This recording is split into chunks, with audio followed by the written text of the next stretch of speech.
All right, what I got here is my easy intake. I got one that's like disassembled and one that's still intact. The reason why this is disassembled, they both had the same thing going where they weren't inflating quite right. So if you've seen a previous video, you probably see me do it. And let's see, hopefully it doesn't make me a fool, but yeah, we'll turn it. You can see how it's inflating with a bulge. I called, or I spoke to Redline, and they were like, this might just be a matter of it being installed, this rubber boot being installed improperly. Of note, you don't want to pump this too much, it will pop on you. I've had one pop on me. These are replaceable. They come in a pack of 2 for like 24 bucks from Redline.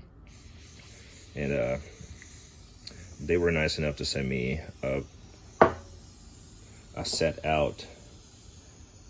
So I'm expecting a set, and this is the 95 whatever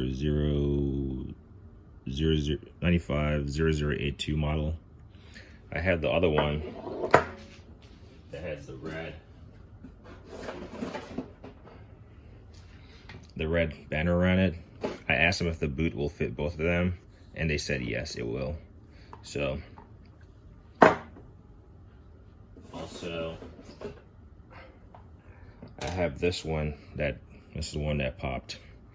That's because I pumped it up and I was gonna leave it overnight to see if they deflated, and within like 2 minutes it popped. There's a video that I talked about that. I didn't catch it on video when it popped, but like within 2 minutes after finishing the first video, that popped and I did a second video. But anyway, after talking to the guy on the phone for the Redline, I told him that I would remove, because they have instructions on how to remove this, and I have read it or watched it once. Can't remember the exact details, but removing the stuff is pretty straightforward. Like this one that's broken, obviously it's gonna have to be, you know, replaced or whatever. All you do is I have this like this tool right here that's like this blunt but narrow edge, and all you do is pop it in here, and you kind of just work it around and push the sleeve, you know, towards the inside, and it will eventually like pop off. And you do the same thing. You do the same thing on this end. You just work it. You just pry it in here. You probably have to get like a knife or something to get it started, like a really thin blade. So just pop it in there and work it off. And then all you do is, I'll put this to the side. All you do once you get it separated, like it's gonna be like this when it's separated, something like this. You know, obviously it's a little bit more organized, and this is gonna be threaded on the end. Once you separate these two pieces from here, like I showed you by prying it, you just unscrew this end. So if you're ever curious as to what's actually inside a Redline intake, a bladder, it's just, you got your hoses. Let me see if I can get all of them in a video. There we go. You got the smoke hose, the little bulb, and then you got this inner tube that connects them, and then you got the air, like right there. There you go, the little air hole. But anyway, I'm gonna try to reassemble this. I saw a guy do it, and it makes sense. And something to take of note when you try to put these back on, you see how this is tapered? You see, it's both of them are. See, it's flat on one side, and I did kind of notice one of these might be slightly thicker than the next. So I'm not sure if it matters. Just looking at the profile there, it looks slightly thicker, but they should be around the same diameter. But on both of them, you can see, you know, the little tapered edge on the inside versus on the back side there's none. So we want to put a tapered end towards where we're going to be pushing on the rubber to make it, you know, make it slide over this little edge right here. And you can see it's also tapered to receive it. So that's what we'll be doing. I actually just noticed that this morning because I tried it before and I just quit doing it because it just was not working out for me. I'm try to keep this in the frame. It was not working out. I'm not sure if it matters which one of these goes where. So I don't think it matters. It's probably just how it was milled. So I'm just hoping this thing goes on fairly straightforward and that it actually works like it's intended to do. And then I won't have to go through this return process and, you know, extra stuff. I can actually put my stuff to use. So I'll just put the ring on there. You know, it perfectly fits, so it's not wrinkled on the inside, and that's what I'm hoping for when it's fully installed. And I kind of just flush it to the edge of this, the base here, with my finger. Just kind of squeeze it down so it's flush, much like a car seal or something, internal seal. And then we'll try to slide this on there. The way I was trying to do it was just by hand. Let's see, it's starting to move around on me. I just need it to catch a little bit, and I can see.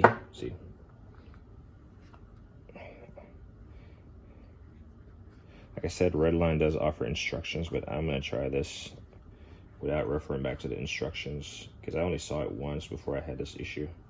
So I might just leave a little bit extra, and then I can maybe pull up on it once I get it in there or get it over that thing.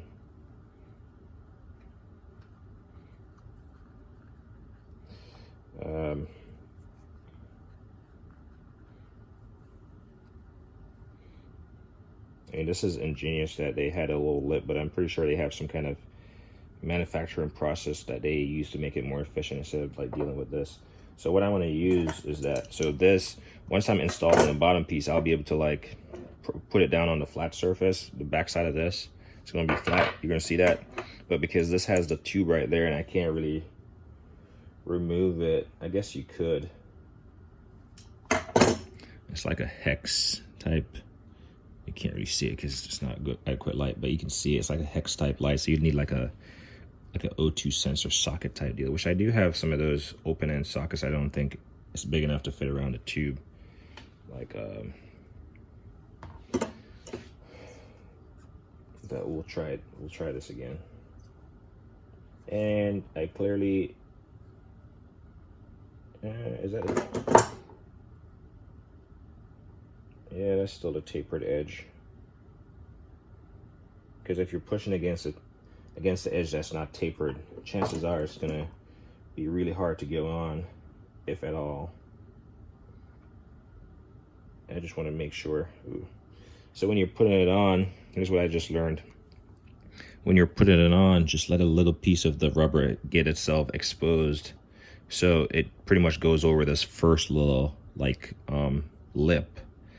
And you just want to make sure that it kind of just go around slightly, make sure it sits nicely around it. It's not, you know, wrinkled or anything. And then I'm going to use this CB Volt pliers because it has flat edges on it. I'm not using one with a, you know, rubber overmold. I'm going to put it on there just to support both sides of this thing and try to push on it evenly. Actually pull because I can't really. So here we go.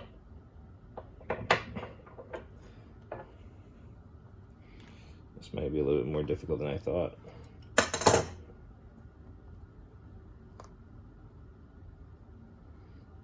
So the problem with it is that I can't really set it down on a surface because I have those two pieces in the middle.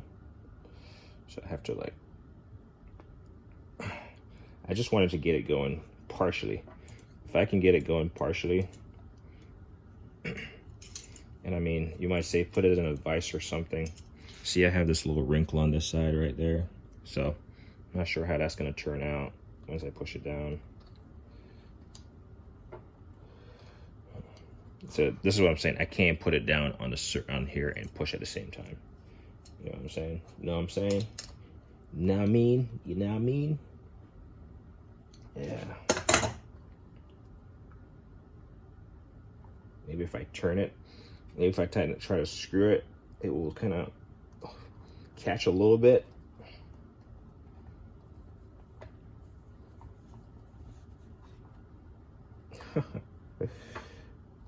This video might be a bust. Let's see, 10 minutes in and no success. But that's how we learn. And I effectively got 4 of these with the same defective condition. So, gosh, it's like I got one side going and the next side is not. Let's see, I do have some kind of silicone paste or something, silicone spray. Kind of just kind of lube it up.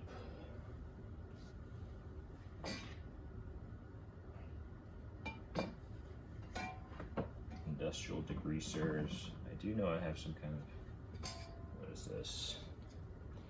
Dry dust resistant.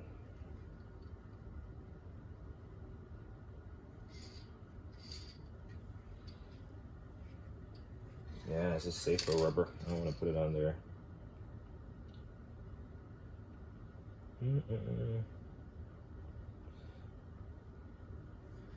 Pretty sure I had something that said silicone spray in here somewhere.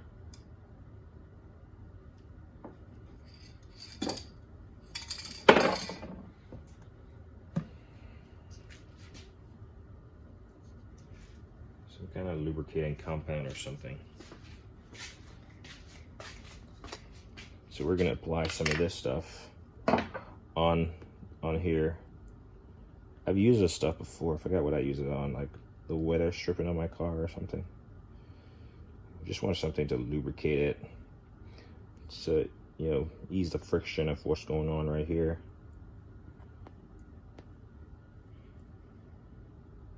So we have this Sil Glide. Is that what they call it? I mean, you don't need much. You just need it to bypass that inner lip.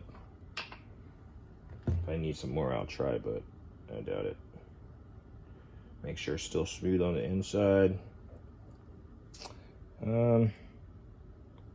Let's try to see if we can put it on here first, right? So I'm just gonna put it down on the base, the part that screws in, and this is ideally how I would put it on. Let's see if it works. Just gotta make sure it's even. Press down, and there you go. That's how I got a little bit of pressing to do, but there you go. I can even do it by hand, it seems like. That's effectively the product I want to create. And when I look inside of it, it seems like it's slightly bulging, maybe. And yeah. We'll see if I can get this portion on there. A little dab of just paste on here. And I don't really edit videos, so this is going long. Just fast forward to the end, and about the end is where it would have gotten done correctly. But nothing works as planned, so you just gotta roll with the punches. It's kind of life, right?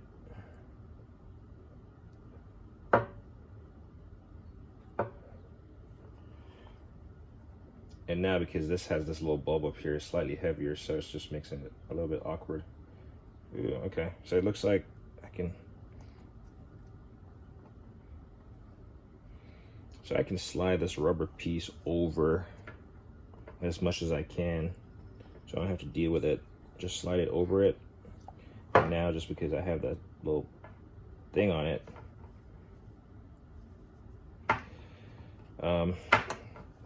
when you're trying to inflate, when you're trying to do this, make sure you open this thing so it doesn't, you know, accidentally inflate on you or hold pressure.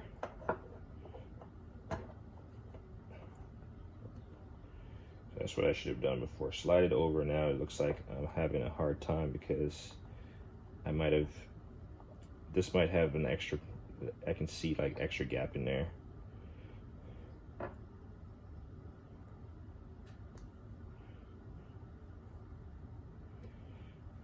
Ooh. There you go. It's on without even a tool. All I needed was some little bit of silicone, some kind of grease or something. to assist it. So now I'll inflate it and see how it inflates. I think I might have a little bit of excessive, you know what? I did not thread that on before I did it, so this is not even correct. So this side should be fine, but this side needs to be threaded on. So here's a disassembling process.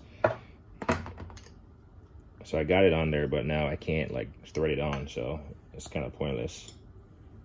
So we'll kind of work this back and forth.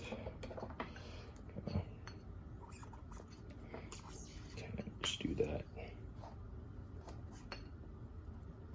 There we go. Get this ring off. So it was kind of threaded on there. It just wasn't threaded on all the way. So it was starting to wobble on me. Just gotta make sure it's threaded on tight. Yeah. Life hiccups, you know. Then we'll just put this sleeve over this rubber boot over it. Okay. Make sure it's straight, because if it's not, it's gonna result in the same problem we're trying to avoid. So, and then see if I can do it by hand here, since it's kind of lubed up. So all I'm doing is like I'm pulling. There we go. Let's see. And I was able to get most of it on by hand. So whether or not this will hold, obviously this thing, you just need it to be inflated for a certain amount of time while you're smoking something.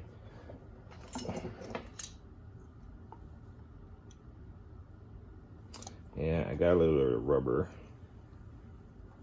in there. All right, let's just try it. See if it inflates properly.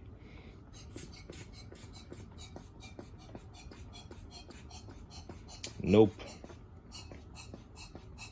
It's still inflating with a bulge. I mean, it's at least inflating, but it's still inflating with a bulge.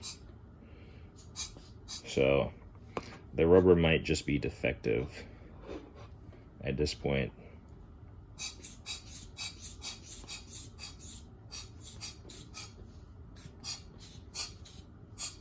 Yeah, the rubber might be defective at this point.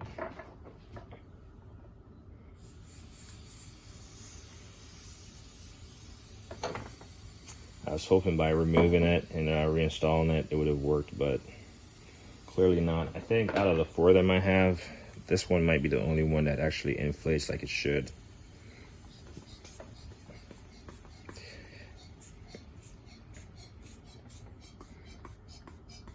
It has a slight bulge, but yeah, it's actually bulging more than it should. But it's somewhat more symmetrical than the rest, so you can see it's kind of, yeah, pretty disappointing. I will say I did not get these directly from Redline. Disclaimer, caveat. But this was a quick demonstration of how to replace the boot. So in here you see I have a little bit of gap, and that's because there's a little bit of rubber that's in there. So ideally you don't want to have that rubber in there, so probably just pop it off again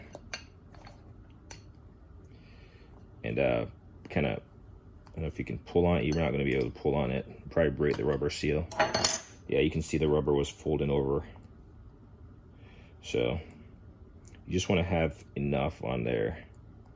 You don't want to have it too excessive when you put this thing back on, else it's going to bulge up at the base, and you're probably not going to get a good enough seal.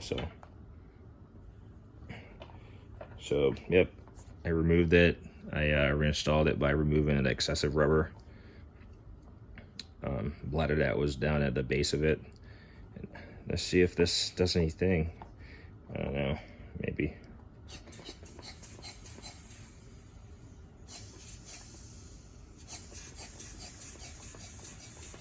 it's on a little bit crooked.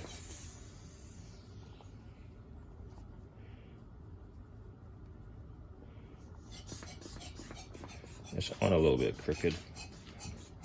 Not really, doesn't do anything. It's still, you know, going from 1 to 9 months pregnant on me. So maybe I'll have to send this in. After talking with Redline, they seem pretty helpful. So I might have to send this in to get it like fixed. And I'll probably just wait for the bladder they are sending to me. And I'll try it myself. If it doesn't work, then I'll just ask if I can send all 4 of these in. And I'll try the bladder, because it comes in a pack of 2. I'll try one on this one, and then one on the broken one, and see if it works. If not, I'll ask them if I can send it in, and for them to fix it. And hopefully we can rectify the issue. I just don't want to. These aren't cheap by any means. And you probably heard me say I only have 4 because I have a quad exhaust. Yeah, you can get the cone, but I like these better, especially on one of the cars. It had a hole in there at the tip of the exhaust that the cone wasn't able to block off, so it was like dumping smoke at the same time. Yeah, so they all do this nonsense. It's kind of annoying.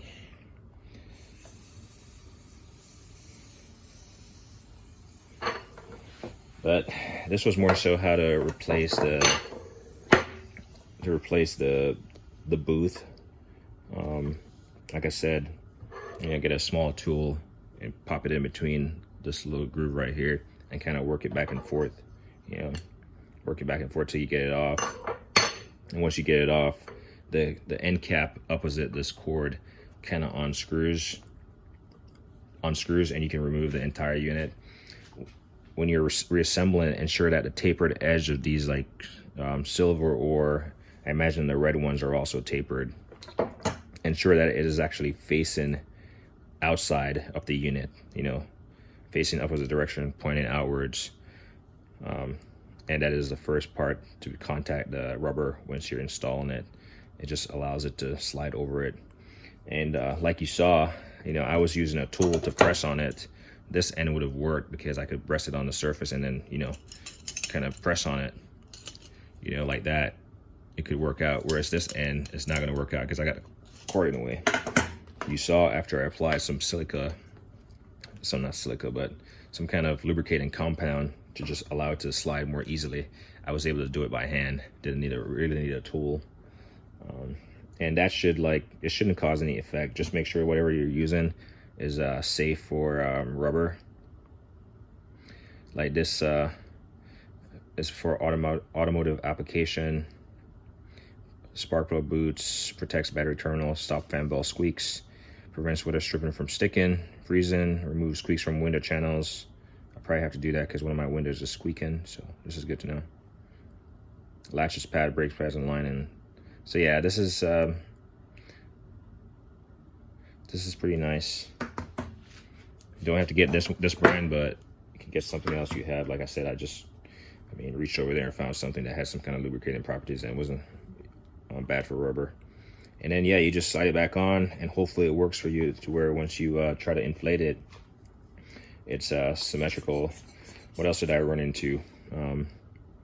When you're trying to install it, obviously I recommend going to Redline and reading their instructions, but slide the rubber boot over the base of the unit first, and then slide the unit down. Ensure that you don't have excessive rubber boot at the base, because then it's just going to crimple up and you're going to have a gap, and it's probably not going to seal as well as it should. So just a little bit, and then you push down. Obviously if it crimples up, just remove it, back it off, readjust the boot, pull it towards the center, and then re-engaged it. And yeah, hopefully once you inflate it, it won't be like as crooked as this. But anyway, this video is getting to be 25 minutes. So anyway, let me say, like and don't hit the thing.